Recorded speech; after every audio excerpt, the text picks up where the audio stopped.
No fue solo una guerra de trincheras y artillería. No se libró únicamente con bayonetas y alambre de púas.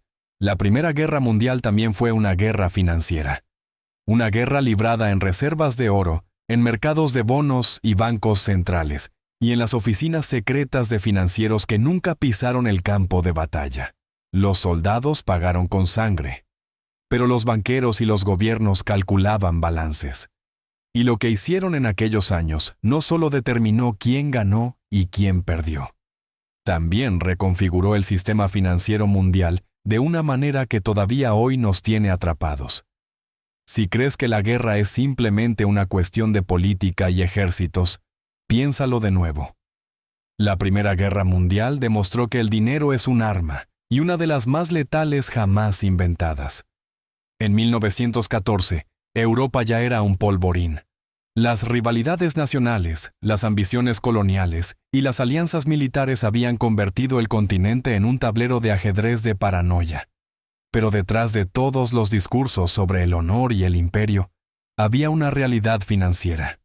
Una guerra de esta magnitud era imposible de librar sin sumas de dinero inimaginables. Y aquí está la cruda realidad. Cuando los líderes eligieron la guerra, también eligieron la deuda.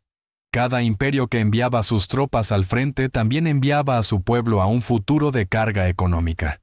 Sin embargo, al comienzo de esta guerra, la mayoría de los gobiernos creían que sería rápida, que tal vez terminaría antes de Navidad. Pensaban que podrían pagarla a la antigua usanza, con oro, con préstamos limitados, con donaciones patrióticas. En cuestión de semanas, esa ilusión se derrumbó. La guerra estaba quemando dinero más rápido de lo que nadie podía imaginar. Seamos precisos. En el verano de 1914, el sistema financiero de Europa todavía giraba en torno al patrón oro. Las naciones prometían que su papel moneda podía canjearse por oro real. Un sistema que daba credibilidad a las monedas, pero que también ataba las manos de los gobiernos. Las reservas de oro eran finitas. No se podía imprimir sin fin, sin perder la confianza del pueblo y de los acreedores. Gran Bretaña, Francia y Alemania tenían reservas respetables. Pero una vez que se movilizaron millones de hombres y la industria se reorientó hacia la fabricación de armas, los costes se dispararon. Solo Alemania gastaba más de 10 millones de marcos al día a finales de 1914, y los costes de la guerra de Gran Bretaña pronto alcanzarían los 2,5 millones de libras diarias. Las matemáticas eran implacables, el oro no duraría, así que los gobiernos suspendieron las normas. Una tras otra, las grandes potencias abandonaron el patrón oro, admitiendo discretamente a sus ciudadanos que el dinero era ahora esencialmente una promesa respaldada por nada más que la fe en el Estado. Y ese momento, la ruptura del ancla del oro, fue uno de los cambios financieros más importantes de la historia moderna. Demostró lo frágil que era en realidad la llamada riqueza real de las naciones. El dinero y el poder se liberaron del metal y pasaron a estar impulsados por las imprentas, el crédito y la persuasión. Y una vez que los gobiernos probaron esa libertad, nunca volvieron atrás. La guerra financiera comenzó entonces en serio. Para Alemania, aislada de los mercados de capitales mundiales y bloqueada por la Royal Navy, la única opción era el endeudamiento interno. Berlín lanzó campañas masivas de bonos, apelando al patriotismo, instando a los ciudadanos de a pie a invertir sus ahorros en préstamos de guerra. La propaganda era implacable, con carteles de soldados heroicos, familias instadas a sacrificar lujos por la patria y promesas constantes de que los inversores serían reembolsados tras la victoria. En total, Alemania recaudó más de 100.000 millones de marcos de esta manera. Pero era una pirámide construida sobre la esperanza. Cuando llegó la derrota, esos bonos no valían nada. Millones de alemanes vieron cómo se esfumaban los ahorros de toda su vida. Y esa amargura se convirtió en terreno fértil para el extremismo en las décadas siguientes. La historia económica siempre deja cicatrices. Gran Bretaña, por el contrario, tenía una ventaja inmensa. La ciudad de Londres era el centro financiero del mundo. La libra esterlina inspiraba confianza y las redes británicas se extendían por todo el mundo. Al principio, el gobierno se apoyó en préstamos a corto plazo, letras del tesoro y llamamientos patrióticos, pero muy pronto recurrió a las reservas más profundas del crédito mundial. Fundamentalmente, se dirigió a Estados Unidos. En 1914, Estados Unidos era oficialmente neutral, pero sus banqueros olieron la oportunidad.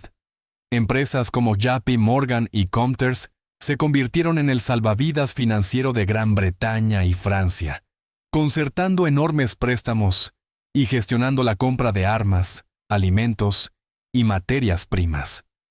En 1917, cuando Estados Unidos entró en guerra, Wall Street ya llevaba años financiando la causa aliada. No se trataba de caridad, sino de poder. Los banqueros estadounidenses ganaron millones en comisiones, y Estados Unidos salió de la guerra transformado de deudor a acreedor, de seguidor financiero a líder mundial. Si se pregunta cómo el siglo XX se convirtió en el siglo estadounidense, aquí es donde comienza. No en los campos de batalla, sino en los libros de contabilidad. Francia se enfrentaba a sus propios dilemas, ya debilitada por los costes de la construcción de sus defensas y marcada por el recuerdo de la guerra franco-rusa. Dependía en gran medida de los préstamos, tanto nacionales como internacionales. Se convenció a los ciudadanos franceses, conocidos desde hacía tiempo por su afán ahorrador, para que compraran bonos del Estado. Pero gran parte de la financiación más profunda volvió a proceder del otro lado del Atlántico. Francia, al igual que Gran Bretaña, se volvió cada vez más dependiente del capital estadounidense. Esta dependencia marcaría la política después de la guerra, cuando las deudas se acumularon y su pago se convirtió en una fuente de tensión. Cuando oigas hablar de la crisis económica de entreguerras, recuerda que no se trataba solo de las reparaciones o los mercados bursátiles.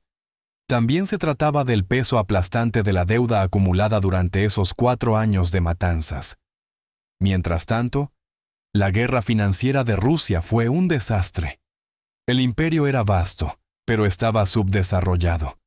Su sistema bancario era frágil y sus reservas de oro impresionantes sobre el papel, pero insuficientes en la práctica. Para financiar su esfuerzo bélico, Rusia pidió grandes préstamos a sus aliados, en particular a Francia. Pero a medida que se acumulaban las derrotas y se disparaba la inflación, la confianza en el rublo se derrumbó. En 1917, la economía rusa estaba en ruinas. El sistema político siguió el mismo camino. El colapso del régimen zarista no se debió solo a la ideología o a los malos generales. Se debió a un sistema financiero que se había estirado más allá del punto de ruptura. Los errores económicos, el caos monetario y la inflación contribuyeron a alimentar la revolución. Una vez más, el dinero y el poder marcharon juntos hacia la historia. La magnitud de los errores financieros fue asombrosa. Al final de la guerra, las potencias aliadas habían gastado más de $140,000 millones, mientras que las potencias centrales habían gastado alrededor de $60,000 millones. Se trataba de sumas nunca antes vistas en el mundo, equivalentes a muchas veces la renta nacional total de los combatientes antes de la guerra. El resultado no solo fue una montaña de deuda, sino también la destrucción del antiguo orden financiero. El patrón oro, que en su día fue la base de la confianza mundial, se hizo añicos. La inflación arrasó las economías. Alemania pronto se enfrentaría a una hiperinflación tan extrema que una barra de pan costaba miles de millones de marcos. Y fueron las personas corrientes, los trabajadores, los ahorradores y los pequeños inversores quienes pagaron las consecuencias. Mientras tanto, las élites adineradas se protegían a menudo trasladando sus activos al extranjero, comprando bienes reales y permaneciendo cerca de los centros de poder, donde la información se filtraba primero. La lección fue brutal, pero clara. En una guerra financiera, los pequeños ahorradores son los primeros en sufrir. Y aquí está la conexión que le importa hoy en día. La Primera Guerra Mundial fue el momento en que los gobiernos aprendieron que podían financiar lo inimaginable, separando el dinero de la realidad. Descubrieron que podían suspender el oro, imprimir sin cesar, emitir bonos a sus propios ciudadanos, pedir préstamos al extranjero y luego reparar las ruinas con propaganda y reestructuraciones. ¿Les suena familiar? Porque el manual nunca ha desaparecido. Todas las crisis modernas, desde la Gran Depresión hasta la crisis financiera mundial de 2008, tienen ecos de 1914. Cuando los gobiernos o los bancos centrales insisten en que esto es temporal, que los fundamentos son sólidos, recuerde que en 1914 decían lo mismo. Y millones de personas les creyeron hasta que la moneda que tenían en sus manos perdió todo su valor. Cuando las armas finalmente callaron en 1918, el mundo parecía un campo de batalla, no solo en las trincheras, sino también en los balances.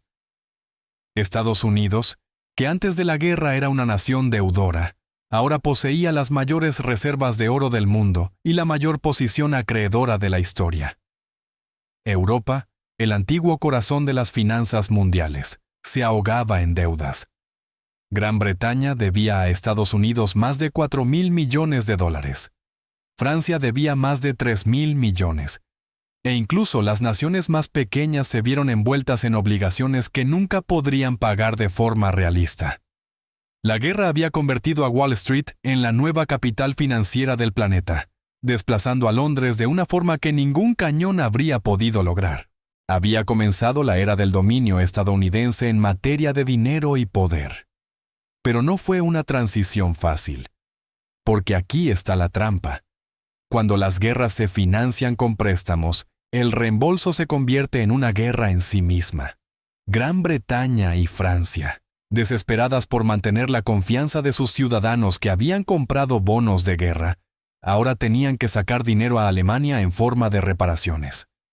El Tratado de Versalles exigía una suma astronómica, 132.000 millones de marcos oro. Su objetivo era castigar y trasladar la carga a los vencidos. Pero también era una fantasía. Alemania simplemente no podía pagar. Todos los intentos de hacerlo, ya fuera mediante la impresión de dinero o la transferencia de bienes, desestabilizaron aún más su economía. La hiperinflación de 1923, cuando los alemanes llevaban carretillas llenas de billetes sin valor solo para comprar pan, no fue un accidente. Fue la consecuencia directa de un sistema financiero llevado al límite por deudas imposibles de pagar, y sembró las semillas de la ira que más tarde cosecharían los extremistas. Mientras tanto, Gran Bretaña intentaba restaurar su prestigio financiero volviendo al patrón oro en 1925. Fijando la libra a su antiguo valor anterior a la guerra. Pero este fue otro error económico de proporciones asombrosas. La economía británica había quedado devastada, su base industrial debilitada y sus deudas se habían disparado. Restaurar la libra a su antiguo valor era como forzar una extremidad rota a volver a su sitio sin curarla. Al principio, el resultado fue deflación, desempleo y malestar social. La política defendida por figuras como Winston Churchill se recuerda ahora como uno de los peores errores de cálculo financiero de la historia económica moderna. Y, una vez más, fueron los trabajadores comunes los que pagaron, mientras que las élites se aferraban a la ilusión de la grandeza restaurada. Estados Unidos, rebosante de oro y crédito, se enfrentaba a un reto diferente. ¿Qué hacer con su nuevo dominio? Los bancos estadounidenses comenzaron a invertir dinero en Europa, prestando a Alemania para que pudiera pagar las reparaciones a Gran Bretaña y Francia, que a su vez podrían pagar sus deudas a Estados Unidos. Era un carrusel financiero que parecía estable en la superficie, pero que se basaba en una lógica circular. El plan de la Dow de 1924 y el plan Young de 1929 institucionalizaron este flujo. El dinero se reciclaba, no se creaba. Y cuando la economía mundial se paralizó con la Gran Depresión, toda la estructura se derrumbó. El mundo nunca había estado tan interconectado financieramente, y nunca había sido tan frágil. Por eso la Primera Guerra Mundial no es solo otro capítulo de la historia militar. Fue un punto de inflexión en la historia económica, en el que los errores financieros y las ilusiones remodelaron el futuro.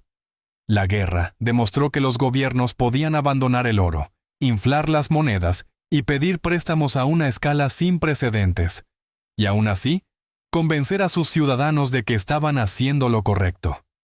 Demostró que la propaganda podía convertir la deuda en patriotismo, que se podía convencer a los ahorradores comunes de que entregaran su riqueza a cambio de bonos que nunca se pagarían, y que los verdaderos ganadores de la guerra solían ser los que se sentaban en las salas de juntas, no los que luchaban en las trincheras. El dinero y el poder se fusionaron más que nunca, y el mundo ha vivido con las consecuencias desde entonces. Ahora, piense en su vida actual. Cuando los bancos centrales prometen que la inflación es temporal, cuando los gobiernos amplían los límites de la deuda año tras año, cuando se crea dinero nuevo digitalmente con solo pulsar una tecla. Recuerda 1914. Recuerda que el patrón oro no se abandonó por accidente, sino a propósito, en un momento de desesperación. Recuerda que el patrón de pedir préstamos contra el futuro, de imprimir dinero para cubrir el presente, de vender bonos con eslóganes patrióticos, tiene más de un siglo de antigüedad. Todas las crisis financieras de la era moderna tienen sus raíces en aquellos años de guerra. Desde la estanflación de la década de 1970 hasta el colapso de las hipotecas subprime de 2008, siguen vigentes las mismas ilusiones. Y siguen siendo las mismas personas, los ahorradores comunes, los trabajadores de clase media y los pequeños inversores, a quienes se les pide que se sacrifiquen. La batalla financiera oculta tras la Primera Guerra Mundial no es una reliquia del pasado. Es la base del presente. La lección es dura, pero necesaria. El dinero, una vez desvinculado de la realidad, se convierte en una herramienta de manipulación. Los gobiernos siempre encontrarán formas de financiar guerras, rescates y crisis. Y siempre encontrarán formas de hacerte pagar por ello, ya sea a través de impuestos, inflación o la erosión de tus ahorros. La riqueza real no son solo números en una pantalla o promesas de los políticos. La riqueza real es la resiliencia, el conocimiento y la capacidad de ver más allá de las ilusiones. Esa es la única libertad financiera que permite la historia. Y aquí está la reflexión final con la que me despido esta noche. La historia no se repite exactamente, pero sí rima. El manual financiero escrito en 1914 se ha utilizado una y otra vez, revestido de un nuevo lenguaje y presentado con nuevas justificaciones, pero el resultado es siempre el mismo. Los que están en el poder se protegen a sí mismos, y los que carecen de conocimientos son sacrificados. Si sacas alguna conclusión de esta historia, que sea esta. Nunca des por sentado que el dinero es real, solo porque esté impreso. Nunca des por sentado que el sistema es estable solo porque las autoridades lo digan. La verdad siempre se esconde en los balances, y la historia es la única maestra que no miente. Si esto te ha dado una nueva perspectiva, dale a suscribirse. La historia tiene las respuestas.